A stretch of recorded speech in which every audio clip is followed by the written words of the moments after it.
기독교를 혹자들은 십자가의 종교라고 말합니다. 그러나 틀린 말은 아니나 꼭 맞는 말은 아닙니다. 왜냐하면 기독교는 부활의 종교이기 때문입니다. No cross, no crown, 유명한 기독교의 격언인데요, 십자가 없이는 부활이 없다. 그러면 저것이 주어가 뭐냐? 저것은 부활을 십자가라고 하는 것이 꾸미고 있는 것으로 봐야 합니다. 자, 십자가가 중요하다면 우리는 십자가에 달려 돌아가신 금요일을 예배의 날로 정해야 했을 것입니다. 그러나 부활하신 일요일을 우리가 주일로 정하고 예배하고 있다는 사실을 알아야 합니다. 그런데 문제는 부활을 믿는 신앙인들이 점점 줄어들고 있다는 통계가 나오고 있습니다. 그래서 오늘 부활의 신앙을 다시 정립하기를 바라면서 부활장인 고린도전서 15장에 나오는 말씀을 상고하고자 합니다. 부활장 1절은 이렇게 시작합니다. 형제들아, 내가 너희에게 전한 복음을 너희에게 알게 하노니 이는 너희가 받은 것이요 또 그 가운데 선 것이라. 자, 고린도 교회 교인들이 뭘 받았다고요? 복음을 받았습니다. 그 복음이 무엇이냐? 유앙겔리온, 영어로는 가스펠. 그런데 좋은 소리, 기쁜 소식, 복된 소리, 영어의 뜻은 굿스펠, 좋은 말씀이라는 뜻입니다. 그럼 신학적으로는 예수님께서 전한 하나님의 구원 및 하나님 나라의 도래를 복음이라고 말하고, 또 예수님께서 메시아로 강림하시고 죽음과 부활로서 속죄의 사역을 완성시킨 사실을 복음이라고 말하며, 그리고 하나님께서 예수 그리스도의 십자가와 부활을 통해 인간을 죄와 죽음의 상태에서 구원하셨다는 사실을 복음이라고 설명합니다. 우리는 이 예수 그리스도의 복음을 들은 자로서 온 천하에 다니며 복음을 전해야 될 사명이 있습니다. 이 사명을 위하여 교회는 세움을 받은 것입니다. 교회는 무엇하기 위하여 세움을 받았다고요? 복음을 전하기 위하여. 그러면 복음을 좀 더 자세하게 복음의 7요소로 5자 글자로 이렇게 정립해서 여러분들한테 한번 전해보겠습니다. 동정녀 탄생, 십자가 고난, 대속적 죽음, 3일 후 부활, 하늘로 승천, 보좌 우편에 올라가셔서 귀한 몸이 되셨다, 보좌 우 승귀, 재림 후 심판. 시작. 동정녀 탄생, 십자가 고난, 대속적 죽음, 3일 후 부활, 하늘로 승천, 보좌 우 승귀, 재림 후 심판. 이것이 바로 복음의 7요소입니다. 자, 이렇게 7가지를 다 믿을 때 온전한 믿음이 되는데, 이것을 굳게 지키면 구원을 받는다고 2절에 말하고 있습니다. 이어서 4절 이하에는 부활의 사실을 증언하는 내용인데, 지금 예수님이 부활하신 후 25년이 지난 지금에 아직도 많은 사람들이 살아있지 않느냐, 그렇게 말하고 있습니다. 사흘 만에 다시 살아나사 게바에게 보이시고 12제자에게와 그 후에 500여 형제에게 보이셨다. 대다수는 살아있고 어떤 사람은 잠들었다. 야고보에게도 사도에게도 또 맨 나중에 만삭되지 못한 나 같은 사도 바울 미천한 사람에게도 보여주셨다. 이렇게 부활의 증인이 아직도 수백 명이 남아있지 않느냐. 그런 속에서 이제 부활을 거짓이다 주장하는 무리들이 생겼습니다. 이것을 변증할 목적으로 부활장이 기록된 것입니다.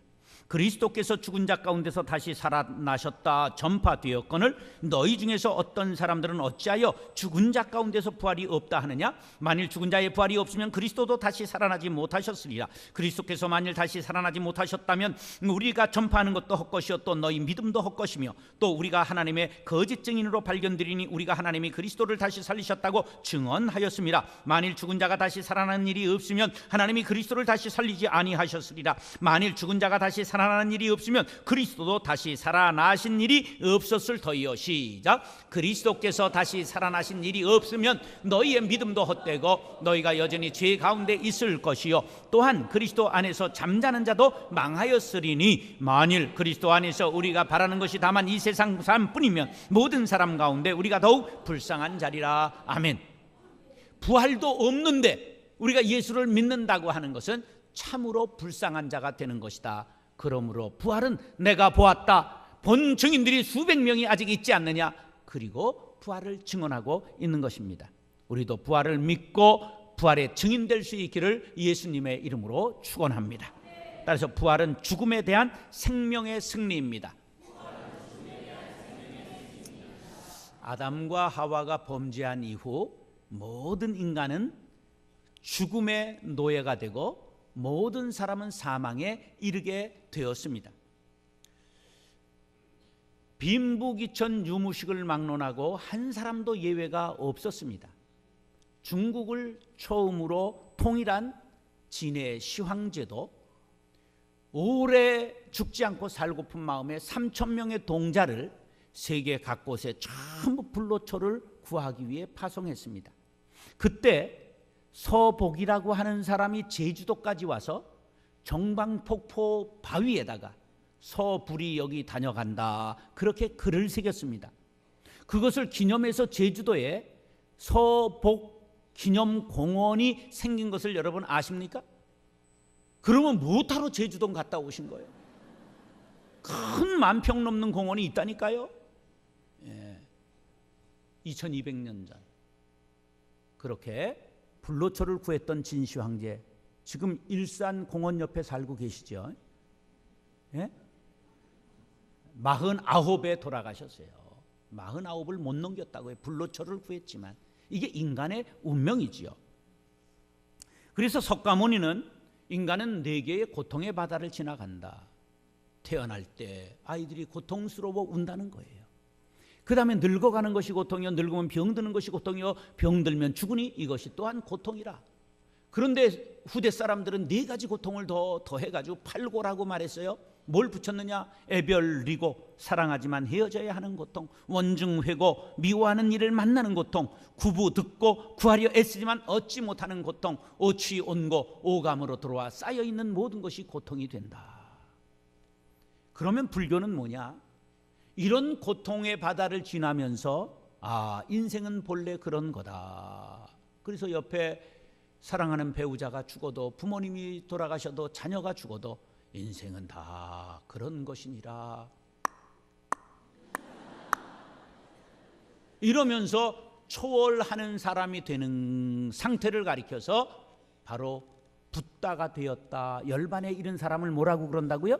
붓다라고 말하는 게, 부처라고 말하는 거예요. 사람들의 마음엔 다 불성이 있어서 그렇게 될 수 있다는 거예요. 그걸 처음에 이룬 분이 석가모니다. 그러니까 너희들도 그렇게 될 수 있다. 이게 불교입니다. 이처럼 인류는 죽음과 싸워 승리한 사람이 없었습니다. 그래서 사망은 생명에 대하여 백전백승했습니다. 모든 사람은 사는 것이 아니라 태어나는 순간부터 죽어가고 있는 것입니다. 사망의 포로가 되었죠. 그래서 사도 바울은 사망이 모든 사람에 대하여 왕노릇했다. 로마서 5장 15절 말씀입니다. 이렇게 사망이 모든 사람을 지배하고 왕노릇할 때 사망에 대하여 강력한 펀치를 날린 분이 계셨으니 바로 예수 그리스도라는 말씀입니다. 형제들아, 내가 이것을 말하노니 혈과 육은 하나님의 나라를 이어받을 수 없고 또한 썩는 것은 썩지 아니하는 것을 유업으로 받지 못하느니라. 보라, 내가 너에게 비밀을 말하노니 우리가 다 잠잘 것이 아니요 마지막 나팔에 순식간에 호련히 다 변화하리니 나팔 소리가 나매 죽는 자들이 썩지 아니할 것으로 다시 살아나고 우리도 변화하리라. 이 썩을 것이 반드시 썩지 아니할 것을 입겠고 이 죽을 것이 죽지 아니함을 입으리로다. 시작. 이 썩을 것이 썩지 아니함을 입고 이 죽을 것이 죽지 아니함을 입을 때에는 사망을 이기고 삼키고 이기리라고 기록된 말씀이 이루어지리라. 사망아, 너의 승리가 어디 있느냐? 사망아, 너의 쏘는 것이 어디 있느냐? 아멘. 우리 혈과 육을 가지고 태어난 사람은 하나님의 나라를 이어받을 수 없습니다. 육신으로 태어난 몸으로는 부활에 동참할 수 없기 때문에 성령으로 거듭난 사람이라야 하나님의 자녀가 된 사람들만이 부활에 동참할 수 있다는 사실을 믿으시기 바랍니다. 그래서 예수 믿고 거듭났다는 말은 성령으로 거듭났다, 즉 영적인 하나님의 자녀가 되었다는 말씀이요, 따라서 부활에 동참하게 되는 것입니다. 할렐루야. 그래서 55절에 부활에 동참하여 사망에 대하여 승리를 쟁취한 하나님의 자녀들은 당당하게 사망아 너희의 승리가 어디 있느냐, 사망아 네가 쏘는 것이 어디에 있느냐, 너희의 승리는 오늘로 종지부를 찍은 것이니라. 내가 모든 사람들을 대하여 왕노릇하던 것 오늘로 끝장났다고 선포하는 것입니다. 우리는 더 이상 너를 두려워하지 않는다는 선포입니다. 더 이상 예수 그리스도의 부활을 믿는 사람들은 사망이 더 이상 왕이 아님을 기억하시기 바랍니다. 이렇게 부활을 예고했던 사건이 구약의 에스겔 37장입니다. 하나님께서 에스겔 선지자를 골짜기로 데려가면서 뭐가 보이냐? 해골이 보입니다. 마른 뼈들이 많이 쌓여 있습니다. 만져보아라. 만져보니까 뼈가 파스러지는 거예요. 완전히 살 수 소망이 없는 해골대. 이게 살겠느냐? 이게 어찌 살겠습니까? 하나님은 아시지 않습니까?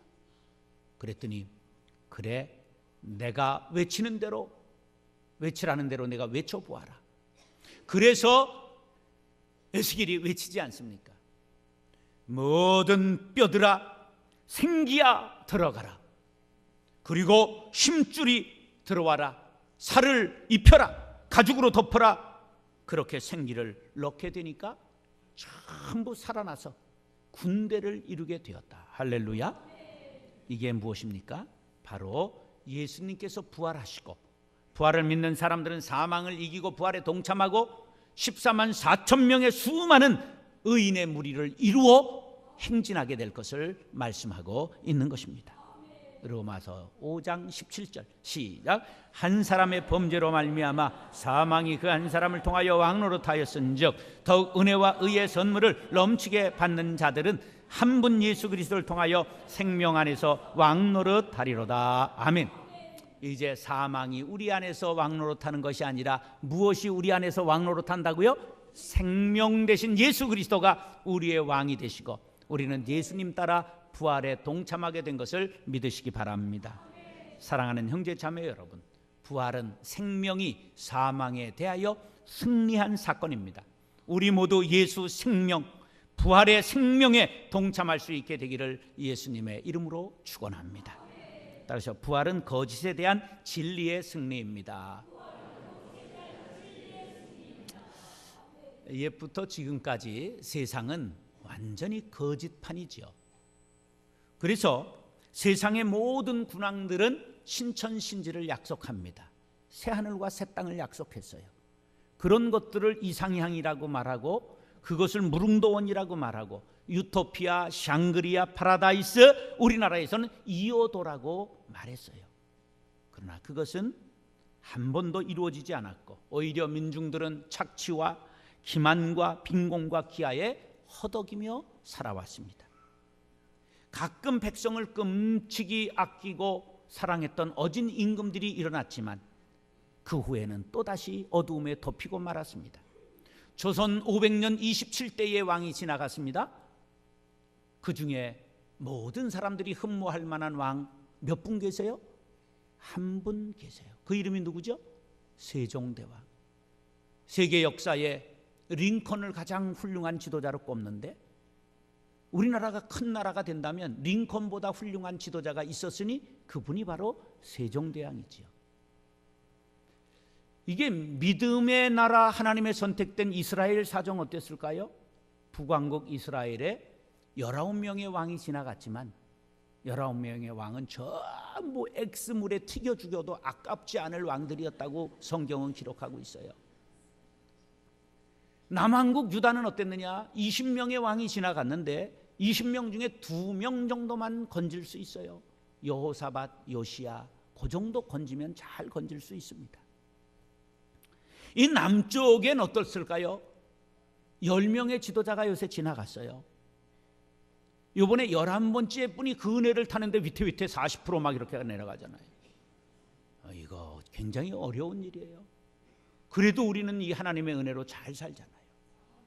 근데 저 북쪽엔 완벽하고 퍼펙트 하신 세 분이 지나가고 있는데 언제 소고기에 이 밥을 먹을 수 있을지 아무도 알 수가 없어요. 세상은 이런 거예요.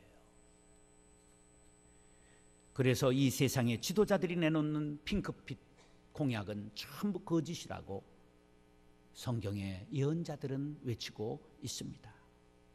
로마 제국은 유럽과 소아시아와 지중해 연안의 모든 나라를 통치했어요. 그런 로마의 평화를 외쳤습니다. 그 로마의 평화, 팍스 로마나, 이것은 로마에 복속하면 평화요, 그렇지 않으면 칼로 죽임을 당하는 거짓 평화였습니다. 위장된 평화였어요. 지금도 팍스 아메리카나, 미국의 말 잘 들으면 살고, 그렇지 않으면 이라크 가정 완전히 깨지는 거, 거짓된 평화입니다. 팍스 차이나, 중국말 잘 들으면 살고 말 안 들으면 당장 죽이는 거예요. 전부 거짓된 평화입니다. 우리는 지금 어느 쪽에 지금 서고 있죠? 미국 쪽에 서는데 주먹이 가까운 건 중국 쪽이 가까워요. 이럴 땐 양다리 외교를 해야 되는데 잘못하면 가랭이가 찢어지는 경우가 있어요. 그래서 세상의 평화는 거짓된 평화요, 위장된 평화라고 말하는 것입니다. 이런 거짓된 세상의 진리가 승리할 것을 외친 것이 예수님의 부활입니다. 그런데 세상은 누가 다스리고 있느냐? 56절 시작. 사망이 쏘는 것은 죄요, 죄의 권능은 율법이라. 사망은 죄의 결과물이에요. 아담과 하와가 선악을 알게 하는 나무의 열매를 먹지 말라는 하나님의 명령을 어김으로 사망이 들어와서 모든 사람이 죄를 지었으므로 사망이 모든 사람에게 이르게 되었다고 로마서 5장 12절은 말씀하고 있습니다. 죄의 삭은 사망입니다. 사망이 왕노릇합니다. 그런데 사망에 치명적인 약점이 있어요. 죄가 없는 사람은 죽이지 못합니다. 죄가 없으면 사망은 인간을 지배하지 못합니다. 그런데 인간은 의인이 없나니 한 사람도 없어요. 그래서 거기에 율법이 하는 역할이 뭐냐면 너는 죄인이다, 너는 죄인이다, 내가 죄인임을 깨닫게 해주는 역할을 해요. 그래서 우리는 율법 앞에 서면 왜 그렇게 작아지는지 몰라요. 감시 카메라 앞에, 과속 단속 카메라 앞에 서면 왜 그렇게 우리는 얌전해지는지 몰라요. 과속 감시 카메라에 한 번도 찍히지 않은 사람 손 들어보세요. 있어요, 있어. 운전면허 없는 사람. 운전면허 있는 사람 중에 안 걸린 사람 있어. 손 들어보세요. 예, 손 들잖아요. 근데 그런 사람 보면 여기에 선생님 이렇게 써 있어요. 아주 딱 정형적으로 딱 이렇게 딱 쓰여 있어요. 네, 모범적인 분들이지. 그런데 그 손 들었던 분들 대답해 보세요. 감시 카메라에 안 걸리고 상 받으신 분 있으면 손 들어보세요. 한 분도 없는 거예요. 이게 바로 율법이에요. 상이 없어요. 구원받지 못해요. 이게 율법의 기능이에요. 그냥 너는 보통 했다는 거예요. 보통 했다. 이와 같이 율법은 두려움입니다. 의롭다 함을 얻을 수 없어요. 율법의 행위로 그의 앞에 의롭다 하심을 얻을 육체는 없다. 왜? 율법은 죄를 깨닫게 하는 기능을 하고 있기 때문이다. 예수님의 부활은 아니다, 진리가 거짓을 이긴다는 것을 극적인 반전으로 보여주는 사건입니다. 유대의 지도자, 제사장, 서기관, 바리새인, 사두개인들은 온갖 거짓 증언으로 예수님을 십자가에 못 박았어요. 진실하게 사신 예수님은 거짓된 사람들에 의하여 죽으셨어요. 그런데 세상은 거짓이 진실을 이기지요. 그런데 예수님이 부활하신 것은 아니다, 진리가 거짓을 이기게 되었느니라. 할렐루야. 악과 거짓이 판치는 세상, 악이 선을 이기고 불의가 진리를 이기는 세상에 이것이 법칙이라면 인간 세상은 더 이상 소망이 없지요. 예수님의 부활은 진리가 거짓을 이긴다는 것을 보여준 것입니다. 예수님은 십자가에 돌아가시는 무덤에 묻혔습니다. 그때 예수님의 영은 어디까지 내려가셨느냐? 지옥까지 떨어지셨습니다. 아니, 예수님이 지옥에 가셨나? 그렇습니다. 왜? 우리가 지옥에 떨어진 것을 구원하려면 지옥까지 떨어지셨어야 하는 것입니다. 우리가 고백하는 사도신경 영어 원문을 보면 He descended into hell이라고 말씀하고 있습니다. 그는 지옥으로 내려가셨다. 거기에서 마귀와 그 다툼 싸우셔서 그를 오히려 결박지으시고 부활하심으로 우리들이 사단의 노예에서 벗어나게 된 것을 믿으시면 아멘 하시기 바랍니다. 바로 승리의 부활을 하신 것입니다. 사망이 쏘는 죄와 거짓도 물리치신 것입니다. 로마서 6장 23절 시작. 죄의 삭은 사망이요 하나님의 은사는 그리스도 예수 우리 주 안에 있는 영생이니라. 죄는 사망의 결과를 낳지만 바로 하나님이 보내시는 예수 그리스도는 우리들에게 생명이요 영생의 선물을 주신 진리의 승리를 선포하신 사실임을 믿으시기 바랍니다. 사랑하는 형제 자매 여러분, 부활의 신앙으로 거짓을 물리치고 진리와 함께 자유를 외치며 승리하는 저와 여러분들이 될 수 있기를 예수님의 이름으로 축원합니다. 다시 부활은 미움에 대한 사랑의 승리입니다. 프랑스와 르로르라고 하는 사람의 책이 10년 전 번역돼서 우리나라에 나왔는데 묘하게도 10년 지난 올해의 베스트셀러 1위가 됐어요. 책이 뭐냐면 꾸페시의 행복 여행입니다. 거기에서 세계를 돌아다니면서 꾸페시가 행복이 무엇인가를 찾은 걸 23가지를 이야기를 하는데 몇 가지 추리면 이런 내용입니다. 자신을 다른 사람과 비교하지 말라. 김태희는 김태희고 3천만 원 나온 나도 하나님의 절대적인 이게 피조물이요 작품이지, 이 걸작품을 건드리는 순간 이거는 모조품이 되는 걸 기억하시기 바랍니다. 그럼 어떻게 하면 되느냐? 하나님 땡큐하고 3천만 원을 감사헌금 드리는 순간 여러분은 걸작품이 된다는 것을 기억하시기 바랍니다. 자신이 좋아하는 일을 해라. 다른 사람에게 꼭 필요한 존재가 되라. 행복은 사물을 바라보는 방식에 달려있다. 행복은 좋아하는 사람과 함께 있는 것이다. 이걸 깨닫고 나서 그가 이제 돌아와서 만나는 모든 사람에게 쪽지 하나를 주는데 이런 글귀가 적혀 있어요. 춤추라. 아무도 바라보고 있지 않은 것처럼. 생각해 보세요. 돈 벌기 위해서 남을 위해서 춤추는 것과 아무도 없지만 혼자 이렇게 무아지경에 빠져 춤을 춘다면 그 춤이 정말이 아니겠어요? 노래하라. 아무도 듣고 있지 않는 것처럼. 남에게 잘 보이기 위해서 노래 부르는 게 아니라 혼자 너무 좋아하는 노래가 있어. 동백은 벌써 지고 없는데, 막 계속 하고 싶지 않은 시간이 없어. 막 이런 노래를 혼자 부르고 이렇게 무아지경에 빠져 있어. 그게 행복이지요. 살라. 오늘이 마지막 날인 것처럼 최선을 다해 살면 그게 행복인 거죠. 마지막 말은 기가 막힙니다. 사랑하라. 한 번도 상처받지 않은 것처럼. 어머니가 생각이 났어요.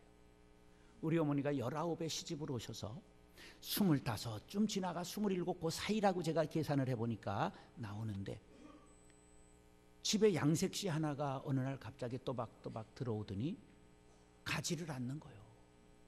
같이 살았어요. 그때 이미 어머니에게 자녀가 셋이 있었는데 들어와서 함께 얽혀서 나가지고 경쟁이 벌어져서 그 이후로도 우리 어머니도 넷 낳고 그쪽도 넷 낳아가지고 이렇게 많아졌어요. 근데 우리 어머니 38쯤 됐다고 내가 이렇게 손꼽아 보니까 시집간 큰 누님 빼놓고 6남매를 데리고 서울로 혼자 올라오셔서 사셨어요. 얼마나 어려우셨을까. 그땐 다 어려웠기 때문에 나는 우리 어머니가 못 살겠다, 죽겠다 얘기하는 걸 못 들었어요. 근데 더욱 놀라운 건 한 번도 아버지하고 제가 4살 때 이후에 안 살았는데 아버지에 대해서 18, 19 하시는 걸 못 봤어요. 너희 아버지는 언제나 단정하셨다. 너희 아버지는 남의 흉보는 걸 내가 한 번도 들어보지 못했다. 한 번도 상처받지 않은 사람처럼 얘기를 하셨어요. 그래서 제가 비교적 상처가 없이 자랐어요. 아, 우리 어머니에게 부활신앙이 임했구나. 그래서 사랑하라. 한 번도 상처받지 않은 것처럼 예수를 믿고 행복하게 사셨구나 하는 것을 알게 되었어요. 바로 우리 예수님께서 이런 사랑을 우리에게 주시고자 승리하신 것인 줄 믿으시기 바랍니다. 57절 58절 시작. 우리 주 예수 그리스도로 말미암아 우리에게 승리를 주시는 하나님께 감사하노니 그러므로 내 사랑하는 형제들아 견실하며 흔들리지 말고 항상 주의 일에 더욱 힘쓰는 자들이 되라. 이는 너희 수고가 주 안에서 헛되지 않은 줄 알미라. 아멘.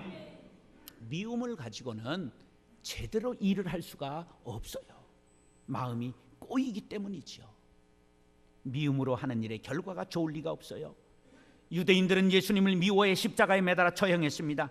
그러나 예수님은 그들을 다 용서하셨어요. 예수께서 이르시되 아버지 저들을 사하여 주옵소서 자기들이 하는 것을 알지 못함이니이다. 십자가는 용서의 십자가입니다. 부활은 미움에 대한 사랑의 승리입니다. 미움은 사람을 죽입니다. 그러나 예수님은 죽인 그들을 사랑하셨습니다. 제자들은 배반했습니다. 그러나 예수님은 끝까지 사랑하셨습니다. 십자가에서 행하신 사랑의 모습을 끝까지 지켜본 처형 담당 로마군 백부장이 이렇게 고백합니다. 이 사람은 정령 의인이었도다. 미움을 미움으로 대하지 아니하셨기 때문입니다. 상대의 미움을 사랑으로 대하셨던 예수님은 결국 승리하시고 부활은 바로 이런 사랑의 승리를 말하는 것입니다. 우리가 부활을 믿고 사랑으로 승리할 때 흔들리지 않고 믿음의 반석 위에 굳게 서서 주의 일에 더욱 힘쓰는 자들이 될 수 있습니다. 세상은 언제나 우리를 미워하고 대적할 것이라고 예수님은 예언하셨습니다. 왜 그럴까요? 세상이 너희를 미워하면 너희보다 먼저 나를 미워한 줄 알아라. 내가 너희를 세상에서 택하였기 때문에 세상이 너희를 미워하느니라. 까닭 없이 미움을 받습니까? 그것은 우리의 소속이 천국의 소속으로 바뀌었기 때문에 마귀가 빼앗긴 앙심을 품고 그렇다고 하는 것을 꼭 기억하시기 바랍니다. 그래서 우리는 어떻게 해야 되느냐? 상대방이 미움에 총을 쏠 때도 여전히 사랑의 대포를 쏠 수 있어야 하는 것입니다. 이것이 부활신앙인입니다. 프란치스코의 평화의 기도처럼 미움이 있는 곳에 사랑을 심는 자가 되어야 합니다. 자신을 죽이려고 추격했던 사울왕을 2번의 죽일 기회를 사랑으로 덮었던 다윗이 승리합니다. 자신을 노예로 팔았던 형들을 전부 사랑으로 용서한 요셉이 민족을 가능케 한 위대한 인물이 될 수 있었습니다. 이 모두 사랑의 승리를 말합니다. 베드로전서 4장 8절 시작. 무엇보다도 뜨겁게 서로 사랑할지니 사랑은 허다한 죄를 덮느니라. 아멘. 부활신앙으로 예수님을 따라 부활의 열매가 되신 여러분, 어떤 미움도 증오도 배반도 아픔도 죄까지도 사랑으로 덮으리라 다짐하시기를 간절히 축원합니다. 사랑하는 형제 자매 여러분, 부활신앙으로 미움을 이기고 사랑의 승리를 선포하는 저와 여러분들이 될 수 있기를 예수님의 이름으로 축원합니다.